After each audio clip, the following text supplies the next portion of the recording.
எழுத்தாளர் மு. ராமநாதன் எழுதிய முடிவுக்கு வருமா ஈரான் போர், என்ன செய்ய போகிறார் ட்ரம்ப் எனும் கட்டுரை சிந்தை இணையதளத்தில் இன்று வெளியாகியுள்ளது.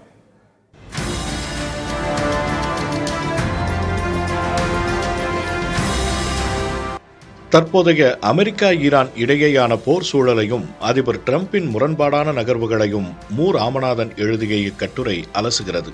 அமெரிக்கா ஈரான் போர் தொடங்கி 89 நாட்களும் போர் இடைநிறுத்தப்பட்டு 48 நாட்களும் ஆகியுள்ள நிலையில் ட்ரம்ப் தொடர்ந்து முன்னுக்கு பின் முரணான நிபந்தனைகளை விதித்து வருவதாக இக்கட்டுரை சுட்டிக்காட்டுகிறது.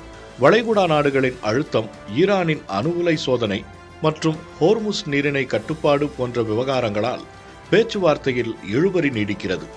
கச்சா எண்ணெய் விலை பீப்பாய்க்கு $100 தொட்டுள்ளதாலும் அமெரிக்காவில் 64% மக்கள் இந்த போரை எதிர்ப்பதாலும் நவம்பர் இடைத்தேர்தலை கருத்தில் கொண்டு போரை முடிக்க ட்ரம்ப் அவசரப்படுவதாகவும், அதே நேரம் இதனை தனது ராஜ்ஜிய தோல்வியாக காட்ட அவர் விரும்பவில்லை என்றும் இக்கட்டுரை விவரிக்கிறது.